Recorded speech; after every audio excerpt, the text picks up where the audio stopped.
പരീക്ഷണം പരാജയം.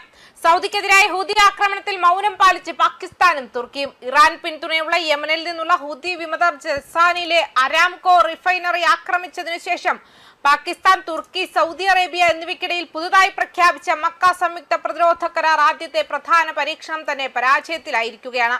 പുതുതായി രൂപീകരിച്ച സഖ്യം ആക്രമണത്തിന് ദൃശ്യമായ സൈനിക പ്രതികരണമോ ഭീഷണിയോ നൽകിയില്ലെന്ന കാര്യമാണ് ഇപ്പോൾ പുറത്തുവരുന്നത്.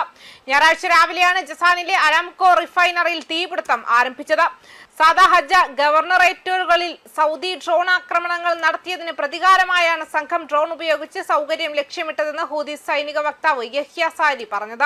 സൗദി അറേബ്യയുടെ ഊർജ്ജ മന്ത്രാലയം പിന്നീട് തീപിടുത്തം സ്ഥിരീകരിച്ചു. തീയണച്ചതായും അറിയിച്ചു.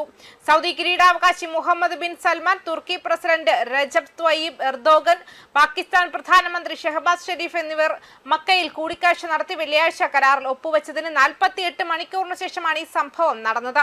മൂന്ന് രാജ്യങ്ങളിൽ ഏതെങ്കിലും ഒരു രാജ്യത്തിനെതിരെയുള്ള സായുധ ആക്രമണം മൂന്ന് രാജ്യങ്ങൾക്കുമെതിരായ ആക്രമണമായി കണക്കാക്കും.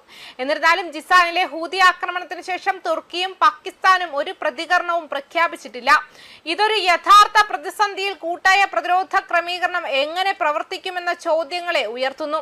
ദി ജെറുസലേം പോസ്റ്റിന്റെ ഒരു വിശകലനം അനുസരിച്ച് ചില ഇസ്രായേലി വ്യാഖ്യാനങ്ങളിൽ ഈ കരാറിനെ ഇസ്ലാമിക് നാറ്റോ അല്ലെങ്കിൽ വിശാലമായ ഒരു സുന്നി സഖ്യത്തിന്റെ അടിത്തറയായി ചിത്രീകരിച്ചിട്ടുണ്ട്.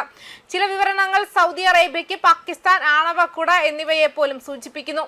എന്നിരുന്നാലും കരാറിന്റെ ലഭ്യമായ വിശദാംശങ്ങൾ സൂചിപ്പിക്കുന്നത് വളരെ കുറഞ്ഞ യാന്ത്രിക ക്രമീകരണമാണ്. മൂന്ന് രാജ്യങ്ങൾക്കിടയിലുള്ള പ്രതിരോധ സഹകരണവും കൂട്ടായ പ്രതിരോധവും ശക്തിപ്പെടുത്തുക എന്നതാണ് കരാർ ലക്ഷ്യമിടുന്നത്.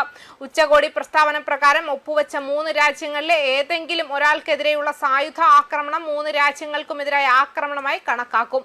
ഏതെങ്കിലും തരത്തിലുള്ള ആക്രമണത്തിനെതിരെ കൂട്ടായ പ്രതിരോധം ശക്തിപ്പെടുത്തുക എന്നതാണ് ഈ കരാർ ലക്ഷ്യമിടുന്നത്. കൂടാതെ മൂന്ന് സംസ്ഥാനങ്ങളിൽ ഏതെങ്കിലും ഒന്നിനെതിരെയുള്ള ഏതൊരു സായുധ ആക്രമണത്തെയും അവയ്ക്കെല്ലാം എതിരായ ആക്രമണമായി കണക്കാക്കണമെന്നും വ്യവസ്ഥ ചെയ്യുന്നു. മൂന്ന് സംസ്ഥാനങ്ങൾക്കിടയിലുള്ള പ്രതിരോധ സഹകരണത്തിന്റെ എല്ലാ വശങ്ങളും വർദ്ധിപ്പിക്കുന്നതിന് ഇത് കൂടുതൽ വ്യവസ്ഥ ചെയ്യുന്നു. കരാർ വിശദമായ പ്രവർത്തനപരമോ സൈനികമോ ആയ പ്രതിബദ്ധതകൾ വ്യക്തമാക്കുന്നില്ലെങ്കിലും പ്രതിരോധം, സഹകരണം മെച്ചപ്പെടുത്തുന്നതിനുള്ള ഒരു ചട്ടക്കൂട് സ്ഥാപിക്കുകയും മേഖലയിലും അതിനപ്പുറത്തും സമാധാനം, സ്ഥിരത, സുരക്ഷ എന്നിവ അതിന്റെ വിശാലമായ ലക്ഷ്യങ്ങളായി തിരിച്ചറിയുകയും ചെയ്യുന്നു.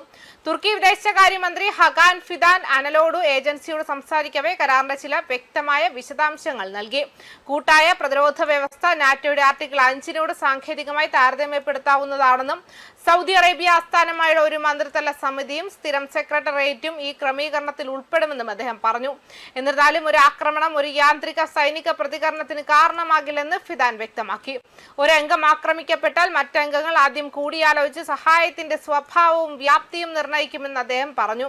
സൗദി പ്രദേശത്തെ ഹൂതി ആക്രമണത്തിനു ശേഷം പ്രത്യേകിച്ചും സഖ്യത്തിന്റെ പ്രായോഗിക മൂല്യത്തെക്കുറിച്ച് ഈ വ്യവസ്ഥ ചോദ്യങ്ങൾ ഉയർത്തുന്നുണ്ടെന്ന് ദി ജെറുസലേം പോസ്റ്റ് റിപ്പോർട്ട് ചെയ്യുന്നു. പ്രതിരോധം, പ്രതിബദ്ധതയും ഉറപ്പായ സൈനിക പ്രതികരണവും തമ്മിലുള്ള വ്യത്യാസം പ്രധാനമാണ്. കൂടിയാലോചനയ്ക്കും ഏകോപനത്തിനുമുള്ള ഒരു സംവിധാനം കരാർ നൽകിയേക്കാം. എന്നാൽ ജസാൻ സംഭവം കാണിക്കുന്നത് ഈ ക്രമീകരണം ഇതുവരെ അടിയന്തര നടപടിയായി മാറുമെന്ന് തെളിയിക്കാൻ കഴിഞ്ഞിട്ടില്ല എന്നാണ് ദി ജെറുസലേം പോസ്റ്റ് നടത്തിയ വിശകലനം. പാകിസ്ഥാനുമായി ബന്ധപ്പെട്ട സമാനമായ ഒരു ക്രമീകരണത്തിൽ സൗദി അറേബ്യയ്ക്ക് ഇതിനകം തന്നെ പരിചയമുണ്ട്.